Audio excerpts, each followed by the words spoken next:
తర్వాత ఇలాగా లోహేష్ పడుకుంటాడు. పడుకోవడంతో మళ్ళీ అరుపులు వినిపిస్తూ ఉంటాయి. ఏమిటి, ఇప్పుడే ఒక దెయ్యానికి విముక్తి కలిగింది కదా, మళ్ళీ మిగతా దెయ్యాలు కూడా రెడీ అవుతున్నాయా ఏమిటి అనేసి తల బాదుకుంటూ ఉంటారు. అయితే అంటారు, మీరు ఒకేసారి ఇలా వచ్చి అరుస్తూ ఉంటే నాకు మీ బాధ ఏమీ అర్థం అవుతుంది.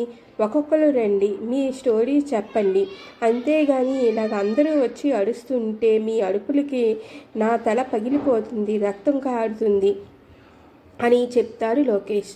అయితే సరే అనేసి వీళ్ళందరూ ఆలోచిస్తూ ఉంటారు. అయితే మన అందరిలోని మొదటి నుంచి ఎవరు కష్టపడుతున్నారు, ఎక్కువగా ఉంది బాధ అని వాళ్ళు ఆలోచించుకుంటూ ఉంటారు. ఈలోగా ఒకరు వస్తూ ఉంటారు. అయితే ఒకరు వచ్చేసరికి ఫాదర్ అంటారు, సరే మీ స్టోరీ ఏమిటో చెప్పండి, నేను తను ఇద్దరు ఆలకిస్తాము, మీకు కావలసిన విముక్తి అయితే విముక్తి కూడా చేస్తాము అనేసి అంటారు ఫాదరు. అయితే ఇక్కడ లోహేష్ అంటారు, చూడు ఫాదర్, వీళ్ళు గోలకి నాకు చూడండి ఎలా అవుతుందో, ఇలాగ అవుతూ ఉంటే ఒక్కొక్క దెయ్యము వచ్చి తన స్టోరీ చెప్తుంటే నా భవిష్యత్తు ఏమవుతుంది అని అంటాడు బాధపడుతూ. ఏం పర్వాలేదు, ఇప్పుడు వీళ్ళకి అర్థమవుతుంది కదా, ఇంకా వీళ్ళు ఎవరు మళ్ళీ రారు, ఇలా వచ్చి అరవరు, వాళ్ళు నిర్ణయించుకున్నారు ఎవరో ఒకరు వస్తాము అని, అలాగే ఒకరు వచ్చాము అన్నారు కదా, వాళ్ళ స్టోరీ వాళ్ళు చెబుతారు అనేసి అంటారు. సరే అనేసి ఎంతో సంతోషిస్తారు మిగతా వాళ్ళు. దీని స్టోరీ చెబుతుంది. దీని పేరు లీలా. లీలా తన స్టోరీ అంతా చెబుతుంది. తన కోరికను మీరు నెరవేర్చండి, మేము తర్వాత వస్తాము, వీలైతే, లేకపోతే మరొకరిని ఎవరైనా పట్టుకుంటాము, మీకు ఇలా ఇబ్బంది పెట్టదలుచుకోలేదు అంటారు. ఈలోగా లీలా తన స్టోరీ చెప్తుంది. మేమందరం కలిసి ఎంతో సరదాగా పిక్నిక్కి వెళ్ళాము. ఇలా పిక్నిక్లోని అందరూ ఎంతో సరదాగా ఎంజాయ్ చేస్తూ ఉన్నాము. అయితే అక్కడికి ఒక వ్యక్తి వస్తారు. వచ్చి, మీరు ఈ ప్లేస్లోని నైట్ ఉండకూడదు, దొంగలు సంహరిస్తూ ఉంటారు, వాళ్ళ నుంచి మిమ్మల్ని కాపాడమంటే చాలా కష్టం, వెళ్ళిపోండి అంటారు. అయితే నేను నా స్నేహితులకు చెప్పాను, కానీ నా స్నేహితులు మటుకు నా మాట వినలేదు. ఇక్కడికి ఎవరు వస్తారు, ఎవరు ఏమీ రారు అనేసి అంటారు. నేనైతే చాలా భయముతోని అక్కడ మేము టెంటలు వేసుకున్నాము. ఆ టెంటల దగ్గరికి నేనైతే వెళ్ళిపోయాను. వీళ్ళందరూ చాలా ఎంజాయ్ చేస్తూ ఉంటారు. కానీ వెనక్కి ఒక ఆకారం వస్తుంది. ఆ ఆకారము వీళ్ళు ఎవరూ గమనించరు. అయితే ఆ ఆకారమేమో నేనేమో దెయ్యమా అనుకున్నాను, కానీ అది దెయ్యము కాదు, ఒక దుర్మార్గుడు.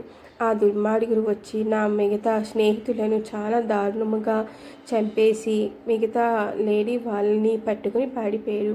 అయితే నేను అక్కడే ఉండి దాక్కొని ఉన్నాను.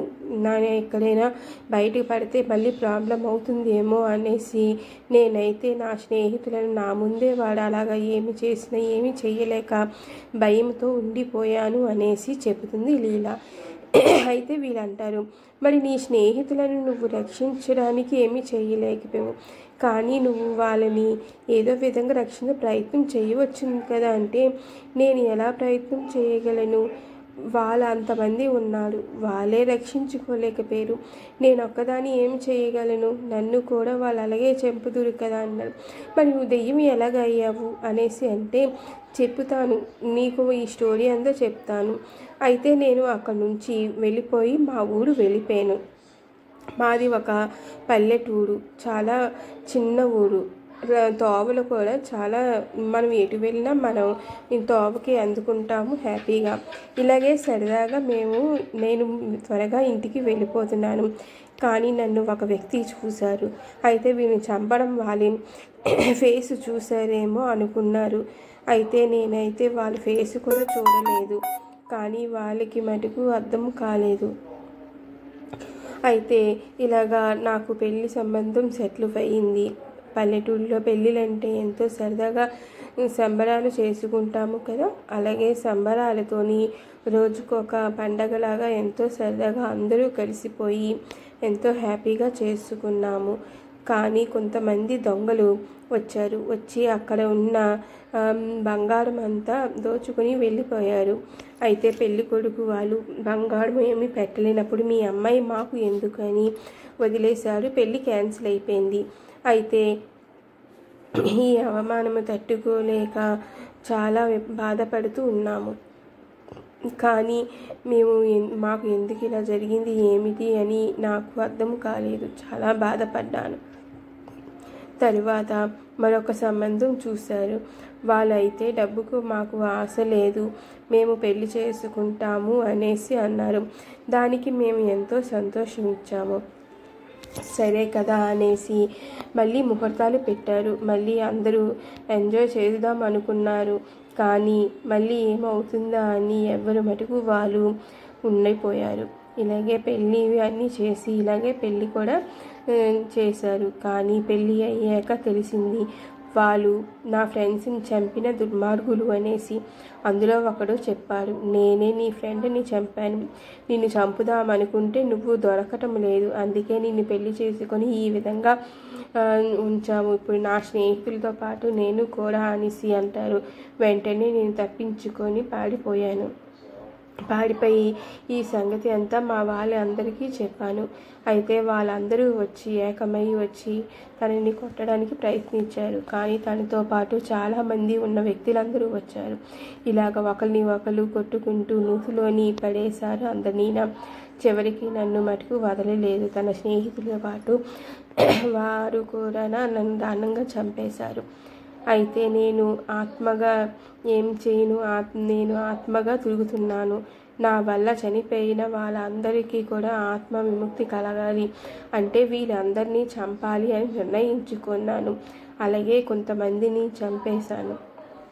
మరి కొంతమందిని చంపుదామనేసరికి నాలో ఉన్న శక్తి అంతా క్షీణించింది. నాకైతే ఏమి చేయాలో అర్థము కావటం లేదు అనేసి అంటారు. ఈలోగా ఫాదరు అంటారు, నీలోని క్షీణించలేదు, వాడిలో చంపిన వాళ్ళలో ఒకరు వాళ్ళు దైవ సంబూతులై ఉంటారు. వాళ్ళని రక్షించడం వల్లనే నువ్వు ఇలాగా దేనికి పనికిరానికి అయిపోయావంటే మరి నేను వాళ్ళని ఎలా చంపేది? అక్కడ చూసారా ఆత్మలుగా ఎన్ని ఆత్మలు ఉన్నాయో మా ఊరిలోని, అవన్నీ నా వల్లే కదా. వాళ్ళు ఎంతో హ్యాపీగా వాళ్ళ పిల్లలని పెళ్లి చేసుకొని సరదాగా గడుపుదాం అనుకున్నారు. కానీ నా వల్లే వాళ్ళందరూ అలా కష్టాలు పాలయ్యారు కదా. వాళ్ళందరికీ విముక్తి కావాలంటే వీళ్ళందరూ చావాలి కదా అనేసి అంటే, అవును కానీ చావాలి, కానీ ఎలా చంపాలి ఏంటి టైము ఉంటుంది వాటికి, మనం అనుకున్నవి ఏవి జరగవు కదా అనేసి అంటారు. నాకు కొంత శక్తిని ప్రసాదించండి, ఆ తర్వాత వాళ్ళని నేను చంపేసి మా ఊర్లో వాళ్ళందరికీ విముక్తి కలిగేలా చేస్తాను అంటది. సరే నీకు విముక్తి కలిగేలా చేస్తాను, ఇదిగో ఈ తీర్థము వాటరు తాగు. నువ్వు తాగితే ఈ వాటర్ మటుకు 2 రోజుల వరకే నీకు పవర్ ఉంటుంది. నీకు ఏ శక్తులు ఏమీ చెయ్యవు. ఆఖరికి ఆ దైవశక్తి కూడా నిన్ను రక్షిస్తుంది. మంచి వాళ్ళకి దేవుడు ఎప్పుడు సాయం చేస్తారు.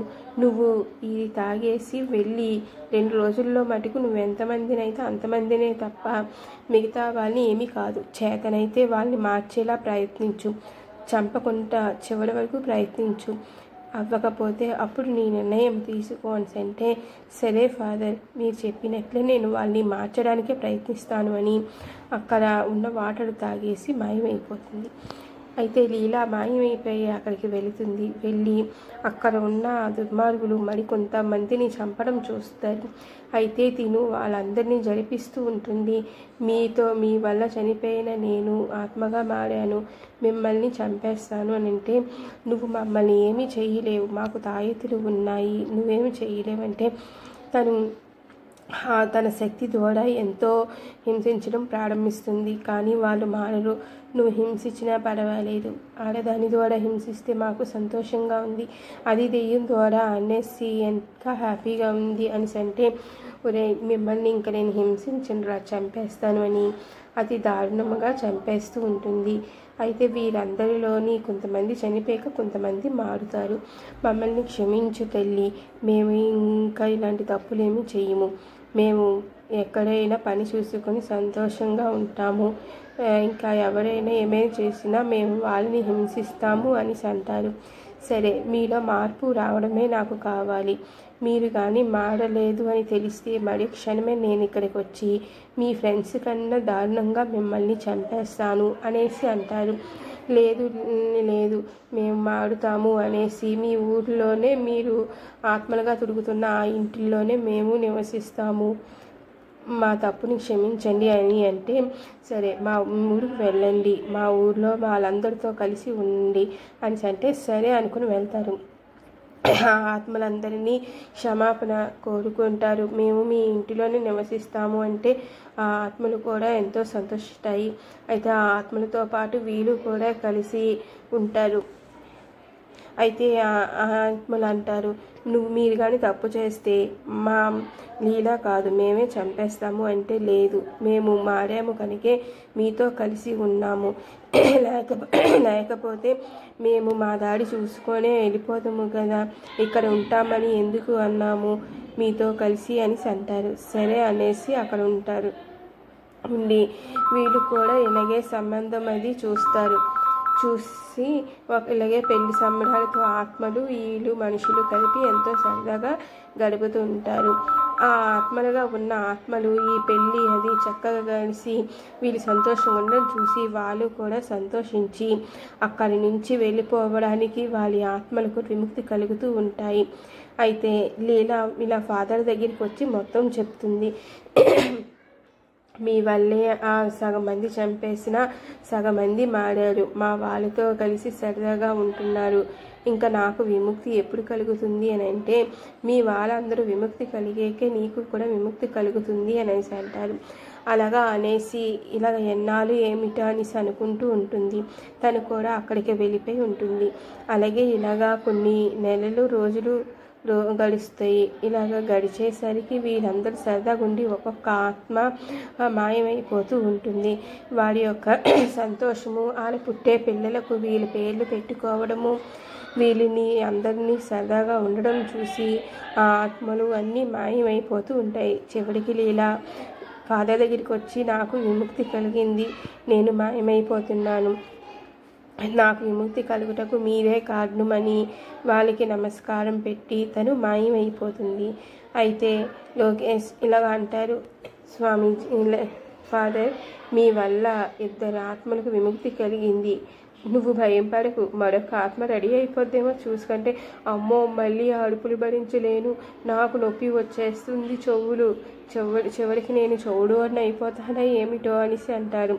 లేదులే, నీ తాయితి కట్టుకో, నీకు ఇంకే ఆత్మలు రావంటే, మరి మీ దగ్గరికి వస్తాయి కదా ఫాదర్ అంటే, నా దగ్గరికి రావు, వచ్చినా అవి ఏమీ చేయలేవు అనేసి అంటారు. కానీ ఆత్మకి విముక్తి కలుగుతుంది కదా అంటే, వాటికి విముక్తి ఇలాగ చంపడం ఇవి కాదు, ఆ ఆత్మలకి కూడా కొంచెం మార్పు వచ్చి వాళ్ళని మార్చే విధంగా అవి తెలివిగా ఆలోచించుకొని ఇప్పుడు ఇలాగే వాళ్ళు చేస్తే ఒకళ్ళ సాయము వాళ్ళకి అక్కర్లేదు, మార్పు చూసాక వాళ్ళని చూడాలి, అలాగ మార్పు రానిచో చంపాలి, అప్పుడు ఇలాగైతే మరి కొందరు తెలుసుకొని ఒకరిని ఇలాగ చంపడం అని నిర్ణయించుకోరు అని అంటారు.